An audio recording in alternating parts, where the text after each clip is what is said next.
여러분, 오늘 이 이야기를 시작하기 전에 딱 한 가지만 먼저 말씀드리겠습니다.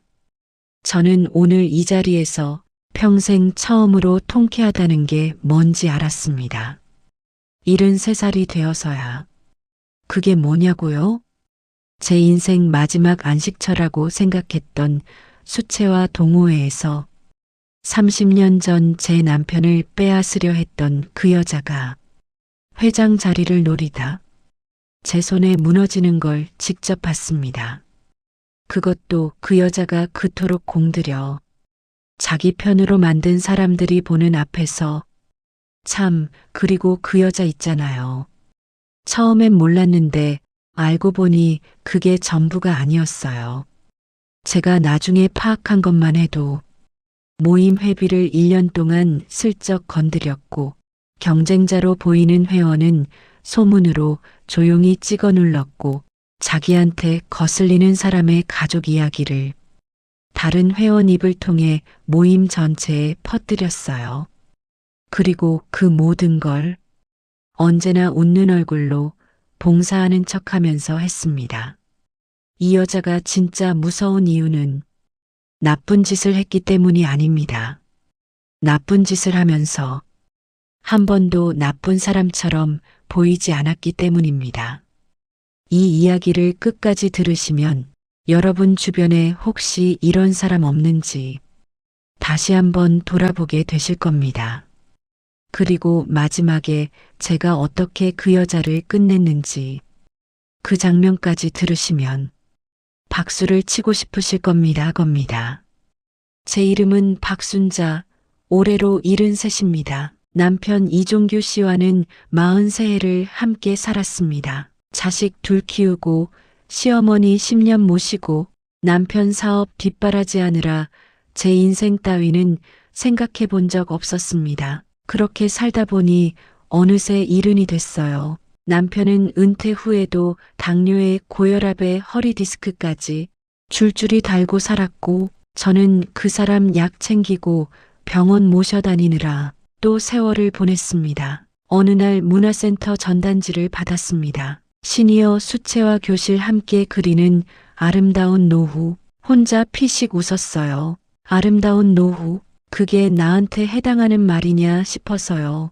그래도 그냥 등록했습니다. 뭐라도 안 하면 안 될 것 같아서 처음엔 붙잡는 법도 몰랐어요. 물을 얼마나 써야 하는지도. 그런데 이상하게 그 시간만큼은 남편 걱정도 자식 걱정도 아무것도 안 떠올랐어요. 흰 종이 위에 색이 번지는 걸 보는데 제 마음도 같이 번지는 것 같았습니다. 6개월쯤 지나니까 친한 사람들이 생겼어요. 다들 비슷한 나이에 비슷한 사정들. 남편 뒷바라지, 자식 뒷바라지, 본인 삶이 없었다는 것도 다 비슷했습니다. 그 모임이 저한테는 진짜 낙원이었어요. 누구 엄마도 누구 아내도 아니고 그냥 순자 씨, 박 선생님 그 이름으로 불리는 게 이렇게 좋을 수가 없었습니다. 50년 만에 처음으로 저 자신이 된 것 같았어요. 그런데 모임이 두 번째 해로 접어들던 봄날 그 여자가 왔습니다. 고급스러운 베이지색 투피스, 은은한 향수, 첫날부터 완벽하게 잘 웃는 얼굴. 안녕하세요. 저는 김정희라고 해요. 잘 부탁드립니다. 저는 그 이름을 듣는 순간 심장이 쿵 내려앉았습니다. 설마 하는 마음으로 그냥 넘겼습니다. 서울에 김정희가 얼마나 많은데 여러분 잠깐 30년 전으로 돌아가야 합니다. 그때 저는 43이었고 남편은 건설 자재 납품 사업을 막 키우던 시절이었습니다. 어느 날 남편 재킷 주머니에서 접힌 메모지 하나가 나왔습니다. 정희 언니, 오늘 저녁 7시 강남 르네상스 호텔 커피쇼. 필체가 여자 것이었습니다. 언니라는 호칭이 이상했어요.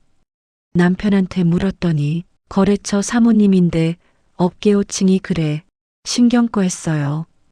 그 뒤로 2년 동안 저는 흔적들을 꽤 여러 번 발견했습니다. 남편 차 조수석 발판에 떨어진 귀걸이 하나, 남편 지갑에서 나온 출처 불명의 식당 영수증, 특정 요일에만 늦게 들어오는 패턴. 한 번은 남편 와이셔츠에서 향수 냄새가 났는데 그게 제 향수가 아니었습니다. 저는 그때 선택을 해야 했습니다. 두 아이는 중학생이었고 시어머니는 몸이 안 좋으셨고 제 명의 재산은 아무것도 없었습니다. 싸우면 이길 수 없었어요. 싸우면 제가 더 잃는 구조였습니다. 그래서 저는 눈을 감았어요. 30년이 지나도 지워지지 않는 선택이었습니다. 그리고 2년쯤 지나자 그 흔적들이 자연스럽게 사라졌습니다. 저는 그 이름을 가슴속 서랍에 깊이 묻었습니다. 김정희. 그런데 그 이름이 30년 만에 제 낙원 한가운데 다시 나타난 겁니다. 세 번째 모임 날 그 여자가 수채화 붓을 쥐면서 말했습니다. 저 남편이 건설 쪽 일을 오래 했거든요. 건설. 손이 떨렸습니다. 슬쩍 물었어요. 어떤 건설 일하셨어요? 자재납품 쪽이요. 지금은 은퇴하셨어요. 그 순간 가슴속 서랍이 열렸습니다. 이 여자는 저를 몰랐습니다. 당연하죠. 저는 그때 이 여자 얼굴도 몰랐으니까. 그런데 저는 압니다. 이 게임의 판은 처음부터 기울어져 있었습니다. 그것도 이 여자한테 유리한 방향으로. 저는 그날 집에 와서 오래 생각했습니다. 그냥 모임을 그만두면 되지 않냐고요. 맞아요. 30년 전처럼 또 피하면 되죠. 그런데 그날 저는 처음으로 그게 싫었습니다. 내 낙원이에요. 내가 처음으로 순자 씨로 불리는 곳. 내가 50년 만에 나를 찾은 곳. 내가 왜 또 피해야 합니까? 저는 지켜보기로 했습니다. 그리고 준비하기로 했습니다. 김정희를 지켜보면서 알게 된 건 이 여자가 단순히 뻔뻔한 사람이 아니라는 것이었습니다. 이 여자는 시스템이 있었어요. 완벽하게 설계된 시스템. 김정희는 처음 한 달 동안 아무것도 하지 않았습니다. 그냥 앉아서 사람들을 관찰했어요. 누가 인정받고 싶어 하는지, 누가 외로운지, 누가 자식 자랑하고 싶어서 입이 근질근질한지, 누가 모임에서 소외감을 느끼는지, 그걸 다 파악하고 나서야 움직이기 시작했습니다. 그리고 각 사람한테 딱 맞는 칭찬을 했어요. 그림에 자신 없는 회원한테는 선생님 색감이 진짜 타고나셨어요. 저는 배워도 이런 감각이 안 나와요. 자식 자랑하고 싶은 회원한테는 그렇게 훌륭한 아들이 있으신 분이 왜 이렇게 겸손하세요? 인정받고 싶어하는 회원한테는 솔직히 이 모임에서 제일 든든한 분이 누구냐면 이러면서 주변을 둘러보고 딱 그 사람한테 시선을 고정했습니다. 그 칭찬이 진심인지 거짓인지는 중요하지 않았어요. 듣는 사람은 그냥 좋으니까. 다들 그 여자를 좋아하기 시작했습니다.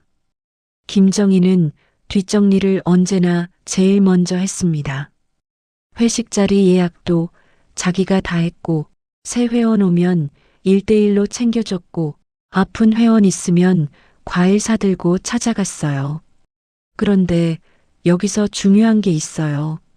이 여자는 봉사를 하면서 반드시 아주 작은 부탁 하나를 끼워 넣었습니다. 제가 이번 회식 예약했는데 혹시 회비 정산할 때 제가 먼저 받아도 될까요? 제가 신입 회원 안내 좀 맡아도 될까요? 회장님이 바쁘실 것 같아서. 봉사 하나 하고 권한 하나 얻는 방식이었습니다. 사람들은 그게 이상하다고 생각하지 않았어요.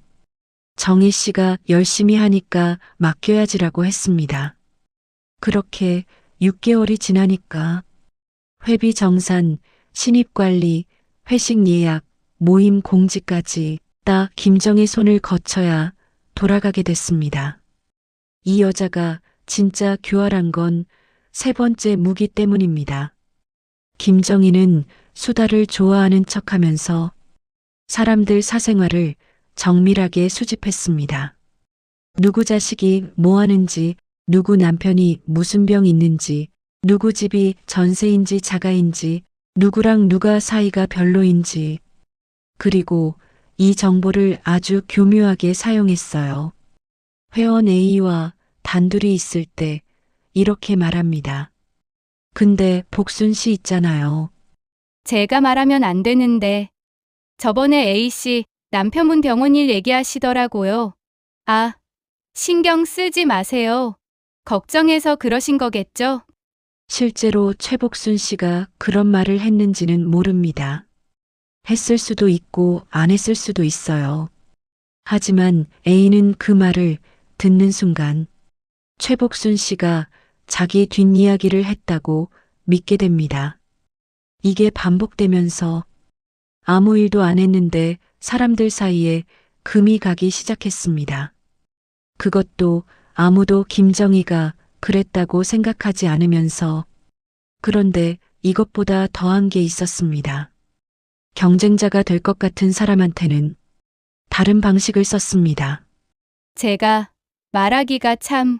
그런데 저번에 영자 씨가 회비 봉투에서 돈 꺼내는 걸 제가 봤거든요.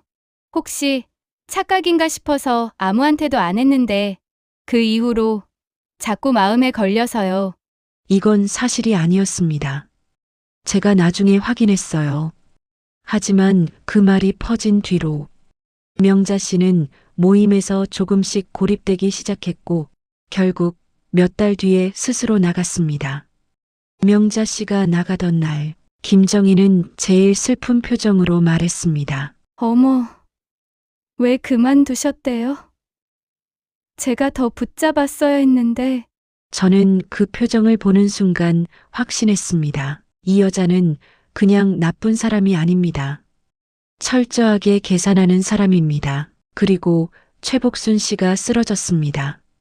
그건 우연이 아니었습니다. 최복순 씨는 5년째 모임을 이끌어온 회장님이었습니다. 조용하지만 원칙이 있고 공평한 분, 그분이 있는 한 모임의 균형은 유지됐어요.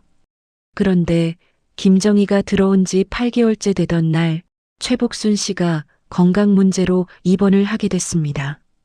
한 달 정도 모임을 쉬시게 됐어요. 그 한 달 동안 김정희가 조용히 모든 것을 접수했습니다. 회비 관리를 자청했고 회원 연락을 자기가 다 맡았고 소풍 일정을 단독으로 잡았습니다. 사람들은 정희 씨가 고생한다고 했어요. 그런데 제가 이상하다고 느낀 건 따로 있었습니다. 최복순 씨가 입원하기 직전 저는 아주 이상한 걸 목격했습니다. 모임이 끝나고 주차장에서였는데 김정희가 최복순 씨 귀에 대고 뭔가를 속삭이는 걸 봤어요. 최복순 씨 표정이 갑자기 굳어졌습니다. 무슨 말이었는지는 들리지 않았습니다. 하지만 그날 이후로 최복순 씨가 급격히 기력이 없어지셨어요. 그리고 일주일 뒤에 입원하셨습니다. 나중에 최복순 씨한테 여쭤봤을 때 그분이 이런 말씀을 하셨어요. 그날 정희 씨가 나한테 그러더라. 순자 씨가 회장 자리 욕심낸다고 뒤에서 나 흉보고 다닌다고. 저는 그 말을 듣고 몸이 굳었습니다. 그 여자가 한 말은 전부 거짓이었습니다. 저는 그런 말을 한 적이 없었어요. 김정희는 최복순 씨를 저를 이용해서 흔들었던 겁니다. 그리고 최복순 씨가 충격으로 기력을 잃자 그 공백을 자기가 채운 거예요. 이 여자가 무섭다는 걸 그때 뼛속 깊이 느꼈습니다. 최복순 씨가 한 달 만에 돌아오셨을 때 모임은 이미 달라져 있었습니다. 최복순 씨가 발언을 하면 김정희가 부드럽게 끼어들었습니다. 맞아요. 회장님 말씀이 맞는데요. 거기에 제가 한 가지만 덧붙이면 그러면 대화가 자연스럽게 김정희 방향으로 흘렀습니다. 최복순 씨는 점점 말수가 줄어드셨어요. 그리고 그 무렵 김정희가 저한테 본격적으로 선을 넘기 시작했습니다. 박 선생님은 어쩜 그렇게 수수하게 입고 오세요? 그것도 스타일이죠 뭐. 박 선생님, 오늘 표정이 왜 이렇게 피곤해 보여요? 많이 힘드세요? 칭찬인 듯 아닌 듯, 걱정인 듯 아닌 듯, 여자면 알잖아요. 이게 뭔지. 그런데 결정적인 날이 왔습니다. 모임이 끝나고 몇 명이 남아서 차를 마시는데 누군가 요즘 남편분은 어떠세요? 하는 이야기가 나왔어요. 저는 남편 건강이 좋지 않다는 이야기를 짧게 했습니다. 그러자 김정희가 아주 자연스럽게 말했어요.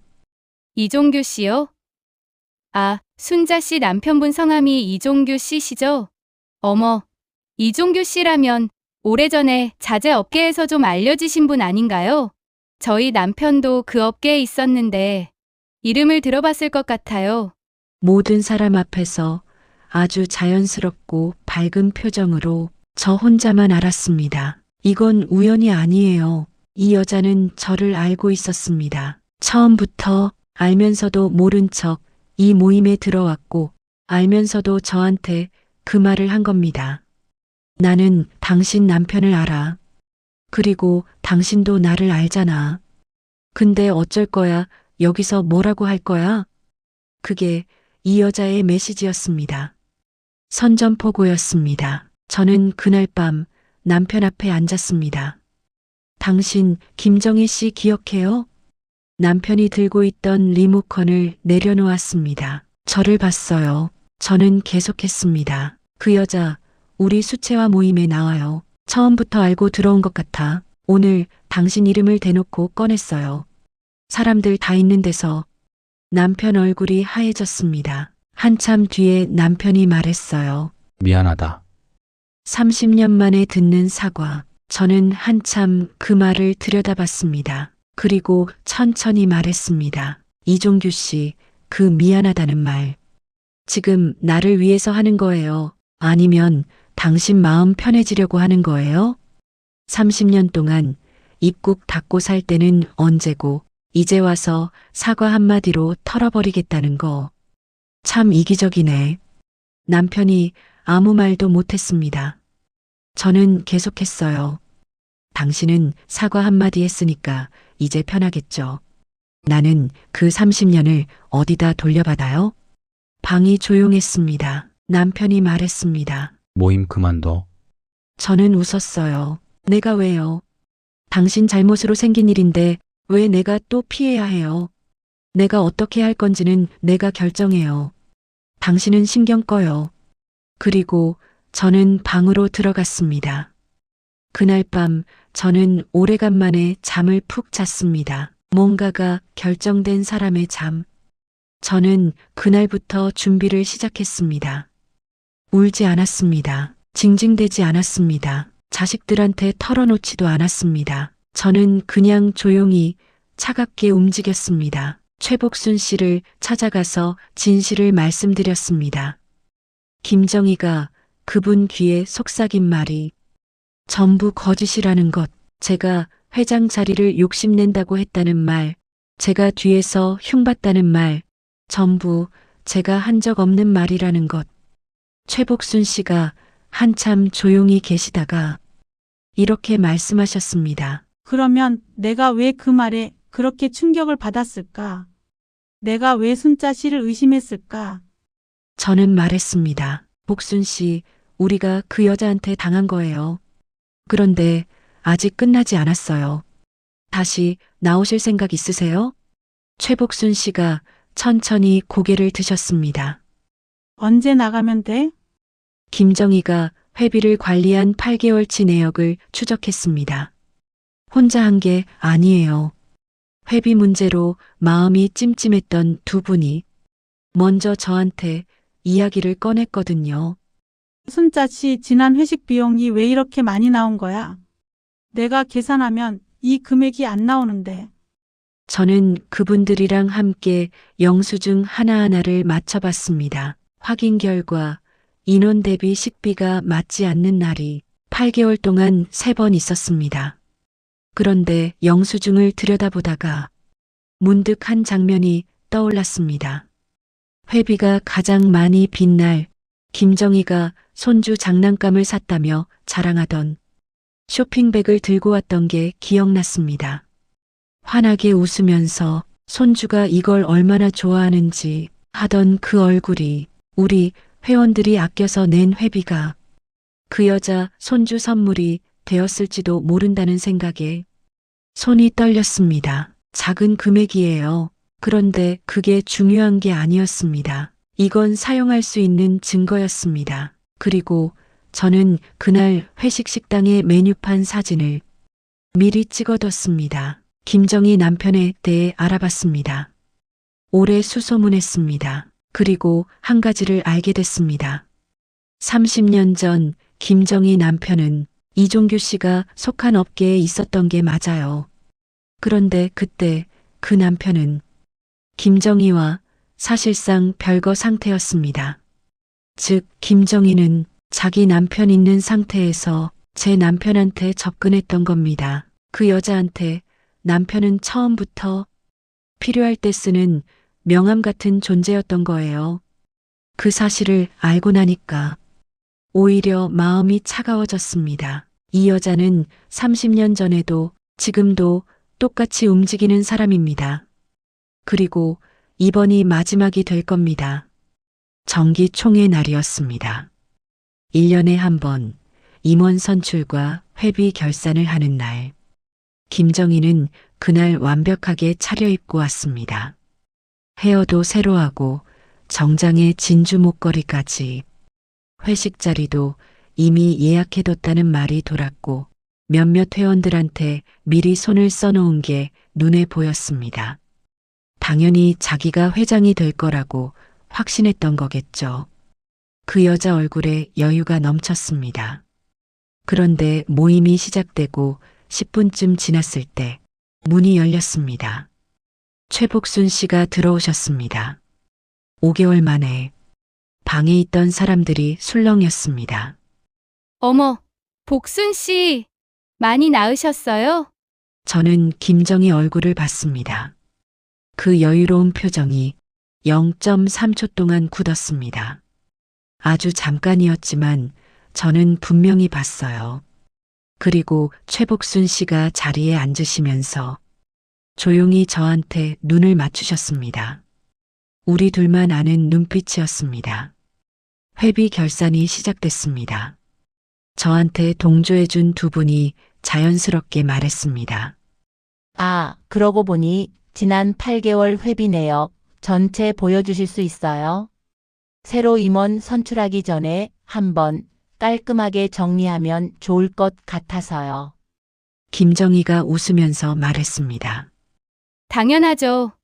다 투명하게 해야죠. 여유가 넘쳤습니다. 영수증 묶음이 테이블 위에 펼쳐졌습니다. 저는 그때 침착하게 말했습니다. 저도 한번 보면 안 될까요? 김정희가 저를 봤습니다. 저도 그 여자를 봤습니다. 처음으로 정면으로. 저는 영수증을 집어들고 찬찬히 넘겼습니다. 여기 지난 9월 회식 날인데요. 그날 참석 인원이 12명이었잖아요. 그런데 이 금액으로 계산하면 1인당 35,000원이 나오는데 우리가 간 그 식당 메뉴가 1인당 25,000원이었거든요.